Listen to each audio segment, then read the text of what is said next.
Hello friend, concept physics class के इस नई वीडियो में आपका स्वागत है। आज हम लोग इस वीडियो में सिलेबस के बारे में अध्ययन करेंगे। जो न्यू सिलेबस आया है उसके बारे में अध्ययन करेंगे। बहुत सारे स्टूडेंटों को दिक्कत हो रही है कि क्या मुझे पढ़ना है, क्या नहीं पढ़ना है। तो मैं इस वीडियो में आपको बता रहा हूं कि क्या आपका सिलेबस से हट गया है फिजिक्स के और क्या आपको क्या करना है, पढ़ना है। तो ध्यान समझिएगा। मैं यूनिट के रूप में भी आपको वर्गीकरण करके बता रहा हूं और अध्याय के रूप में भी बांटकर बता रहा हूं। ध्यान समझिएगा। जैसे आपका 2020 से 21 की जो सिलेबस अब चेंज होकर के आई है, ध्यान समझिएगा। अध्याय 1 यानी एनसीईआरटी के अनुसार सिलेबस को बनाया गया है। एनसीईआरटी अगर आपके पास बुक होगा तो वहां से भी आप आसानी से उसको देखकर मदद ले सकते हैं, नहीं तो मैं यहां आपको समझा रहा हूं। ध्यान समझिए।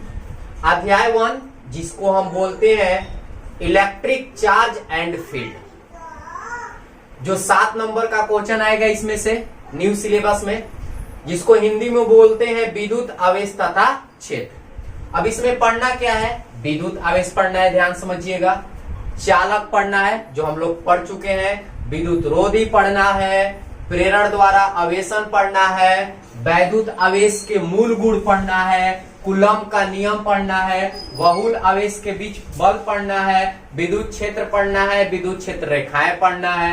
वैद्युत फ्लक्स पढ़ना है। वैद्युत द्विध्रुव, एक समान वाह क्षेत्र में द्विध्रुव, संतत आवेश वितरण, गॉस का नियम, गॉस के नियम का अनुप्रयोग। ठीक है। और दूसरा अध्याय जो है स्थिर वैद्युतीय विभव तथा धारिता, जिसको हम बोलते हैं इलेक्ट्रिक पोटेंशियल एंड कैपेसिटर, जिसको हम बोलते हैं संधारित्र धारिता।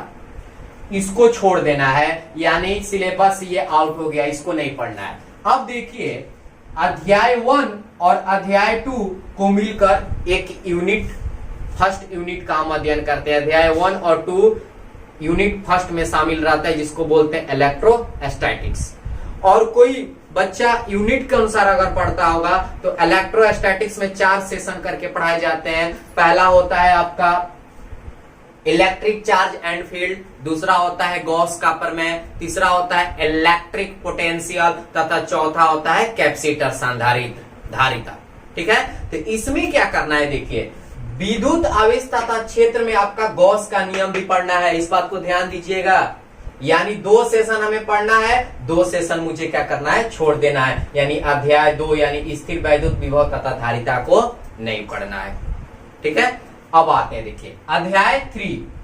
अध्याय 3 जो है करंट इलेक्ट्रिसिटी, जिसको हम बोलते हैं विद्युत धारा, और हम लोग यूनिट के रूप में पढ़ते हैं यूनिट 2, जिसको हम बोलते हैं विद्युत धारा। ये आपका पूरा पढ़ना है। इसमें पढ़ना है विद्युत धारा, चालक में विद्युत धारा, ओम का नियम, इलेक्ट्रॉन का अपवाह एवं प्रतिरोधकता, ओम के नियम के सीमाएं, विभिन्न पदार्थ की प्रतिरोधकता, प्रतिरोधकता की तापमान निर्भरता, विद्युतीय ऊर्जा, शक्ति, प्रतिरोधों का संयोजन, श्रेणी क्रम, समानांतर क्रम, जो हम लोग पढ़े हुए हैं। उसके बाद सेल, विद्युत वाहक बल, आंतरिक प्रतिरोध, जिसको हम बोलते हैं इंटरनल रेजिस्टेंस, जिसे हम स्मॉल आर से सूचित करते हैं।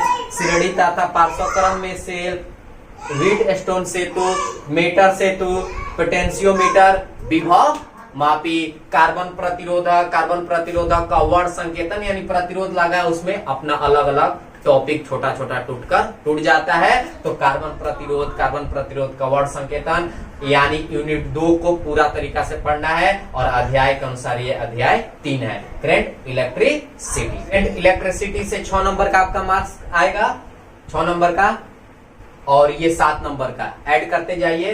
तो 7 6 कितना हो गया, 13। ठीक है।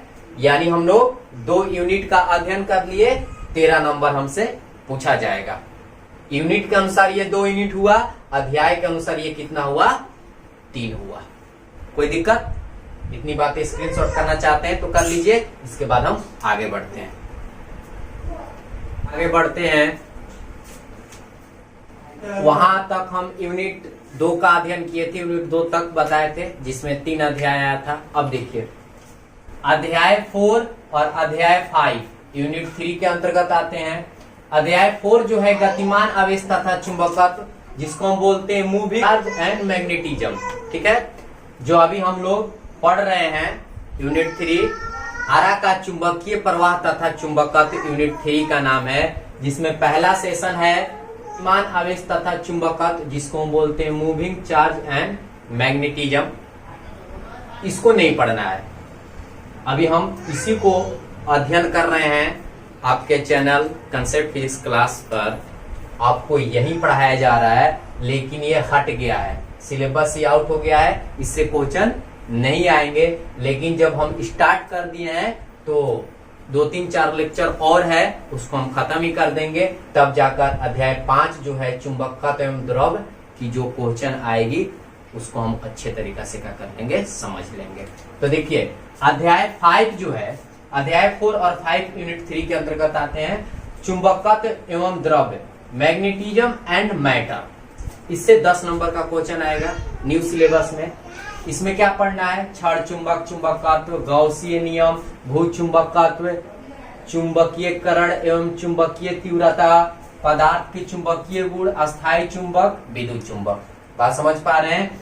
अब देखिए अध्याय 6 और अध्याय 7 जो यूनिट 4 के अंतर्गत आते हैं, जिसको हम बोलते हैं electromagnetic induction and alternating current. AC का अर्थ होता है अल्टरनेटिंग करंट। तो इसमें पहला सेशन मुझे पढ़ना है, यानी अध्याय 6 का न्यू सिलेबस में आपका अध्ययन करना है और अध्याय 7 को छोड़ देना है, ये हट गया है। तो अध्याय 6 में हमें क्या पढ़ना है, फैराडे, हेनरी के प्रयोग, चुंबकीय फ्लक्स, फैराडे का प्रेरण का नियम, लेंज का नियम, इसके बाद ऊर्जा संरक्षण, विद्युत वाहक बल, ऊर्जा दृष्टि, भंवर धारा, प्रेरकत्व, प्रत्यवर्ती धारा जनित। ध्यान समझिएगा। इसके बाद प्रत्यवर्ती धारा जो अध्याय 7 है इसको छोड़ देना है, ये आउट हो गया है। अध्याय 8 और अध्याय 9 आपका आता है, अध्याय 8 जो आता है उसको हम बोलते हैं यूनिट 5, ठीक है। इसको हम बोलते हैं विद्युत चुंबकीय तरंग, ये भी आउट हो गया है न्यू सिलेबस में, इसको भी नहीं पढ़ना है। अब देखिए अध्याय 9 और अध्याय 10 जो यूनिट 6 के अंतर्गत आते हैं, जिसको हम बोलते हैं ऑप्टिक्स। अब इसमें पहला सेशन में क्या पढ़ना है, किरण प्रकाशिकी एवं प्रकाशिकीय यंत्र, ray optics and optical instrument, ठीक है। यानी 2 सेशन में बांटकर इसको अध्ययन करना है। यानी आप ये बात याद रखिएगा कि जो यूनिट 6 है जिसको हम बोलते हैं ऑप्टिक्स, उसको पूरा पढ़ना है, यानी दोनों सेशन का अध्ययन करना है। एक सेशन से आपका आएगा 8 मार्क्स का नंबर और एक सेशन से आएगा आपका 10, यानी अध्याय 9 से 8 नंबर आएंगे और अध्याय 10 से 10 नंबर का क्वेश्चन आएगा। यानी ऑप्टिक्स को पूरा तरीका से आपको पढ़ना है, यानी यूनिट 6 को पूरा तरीका से पढ़ना है इस न्यू सिलेबस में। उसमें क्या पढ़ना है, किरण प्रकाश की गोलीय दर्पण, प्रकाश का प्रवर्तन अपवर्तन, प्रिज्म से अपवर्तन, प्रिज्म द्वारा परिक्षेपण, सूर्य के प्रकाश के कारण कुछ प्राकृतिक घटना है, जैसे सूर्योदय और सूर्यास्त के समय सूर्य लाल दिखाई देता है, क्यों। इसके बाद मानव नेत्र, प्रतिबिंब निर्माण, समंजन क्षमता, लेंस के प्रयोग द्वारा नेत्र दोष का निवारण, सूक्ष्मदर्शी अध्याय 10 में आए जाएंगे। तो तरंगार्ग और हाइगेंस, जिसको हम बोलते हैं वेव ऑप्टिक्स, इसमें हाइगेंस का सिद्धांत पढ़ना है, तरंगार्ग का उपयोग पढ़ना है, समतल सतह से प्रवर्तन अपवर्तन सत्यापन, हाइगेंस सिद्धांत का उपयोग, यंग के द्विझिरी प्रयोग, फ्रिंज चौड़ाई का व्यंजक। इसके बाद यहाँ मैं लिख दिया हूँ कालाबद्ध स्रोत व्यक्तिकरण, एकल झिरी के द्वारा प्रकाश का प्रवर्तन अपवर्तन, सूक्ष्मदर्शी दूरबीन का विभेदन क्षमता, ध्रुवीकरण, बूस्टर का नियम। यानी इतना आपको याद रखना है कि यूनिट 6 के टोटल क्वेश्चन को हम लोग अध्ययन करेंगे और 2 सेशन में बांटकर, एक किरण प्रकाश की एवं प्रकाश की यंत्र जिसको हम बोलते हैं अध्याय 9 और अध्याय 10 में तरंग प्रकाश की जिसको हम बोलते हैं वेव ऑप्टिक्स, और इसको बोलते हैं ray optics and optical instrument. यानी 8 नंबर का और ये कितने नंबर का, 10 नंबर का। और पहले कितना नंबर आया था, 13 नंबर का। अब ऐड करते हैं, देखिए 13 और 10 कितना हो गया, 23 और 10 कितना हो गया, 33 हुआ। 33 और 8 कितना हुआ, 41 और 10 कितना हो गए, 51 नंबर आपका हो गया। तो इतनी बातें आप स्क्रीनशॉट कर लीजिए, इसके बाद हम आगे बढ़ते हैं। समझ में आ रही है आपको कि क्या मुझे पढ़ना है, क्या मुझे क्या करना है, छोड़ना है। ठीक है, तो इतनी बातें आप स्क्रीनशॉट कर लीजिए, इसके बाद हम आगे बढ़ते हैं। अब देखिए अध्याय 11 जिसको हम बोलते हैं यूनिट 7 विकिरण तथा द्रव्य की दैत प्रकृति, इससे 7 नंबर का आएगा न्यू सिलेबस में। Dual nature of radiation and matter. अब इसमें क्या पढ़ना है, प्रकाश विद्युत प्रभाव, हार्टेज और लेनार्ड का पर्यवेक्षण, आइंस्टीन के प्रकाश वैद्युत समीकरण, प्रकाश का कणिका प्रकृति, कणों का तरंग प्रकृति, डी ब्रोगली संबंध, डिवीजन तथा जर्मर का प्रयोग। अब देखिए अध्याय जो 12 है उसको हम बोलते हैं परमाणु, एटम्स। इससे 12 नंबर के क्वेश्चन आएंगे न्यू सिलेबस में। अल्फा कण प्रकीर्णन, परमाणु का रदरफोर्ड नाभिकीय मॉडल, परमाणु स्पेक्ट्रम, हाइड्रोजन परमाणु का लाइन स्पेक्ट्रम, बोर के क्वांटमीकरण के द्वितीय अभिकृति, डी ब्रोगली द्वारा स्पष्टीकरण। ठीक है, अब अध्याय 13 जो है नाभिक, ये आउट ऑफ सिलेबस हो गया है, ये नहीं आएगा। अध्याय 12 और 13 मिलकर क्या बनते हैं, यूनिट 8। ये दोनों जो अध्याय हैं वो किसके अंतर्गत आते हैं, यूनिट के अनुसार यूनिट 8 के अंतर्गत आते हैं। और 14 आपका जो अध्याय है यूनिट 9 है, और अध्याय जो 15 है यूनिट 10 है। यानी 14 जो अध्याय है जिसको हम बोलते हैं इलेक्ट्रॉनिक यंत्र, इलेक्ट्रॉनिक डिवाइस, ये भी आउट हो गया है आपके सिलेबस से, इससे भी क्वेश्चन नहीं आएगा न्यू सिलेबस में। और अध्याय 15 जिसको हम बोलते हैं संचार व्यवस्था, कम्युनिकेशन सिस्टम, ये भी आपकी सिलेबस से आउट हो गई है। यानी यूनिट 9, 10 आपका आउट हो गया है। यानी अध्याय 14, 15 से क्वेश्चन नहीं आएंगे, अध्याय 13 से क्वेश्चन नहीं आएंगे। तो अब नंबर की ओर जाते हैं, मार्क्स की ओर जाते हैं। तो पहले कितना आया था, 51। 51 में 7 जोड़ लीजिए, कितना हो जाएगा 58, और 58 में 12 को जोड़िएगा तो आपकी आ जाएगी कितना, 70।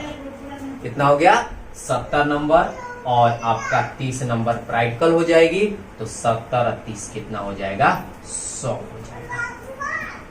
कोई दिक्कत? तो आपको न्यू सिलेबस समझ में आ गई होगी कि क्या मुझे पढ़ना है, क्या मुझे क्या करना है, छोड़ना है। अध्याय के अनुसार भी समझा दिए, यूनिट के अनुसार भी क्या कर दिए, समझा दिए।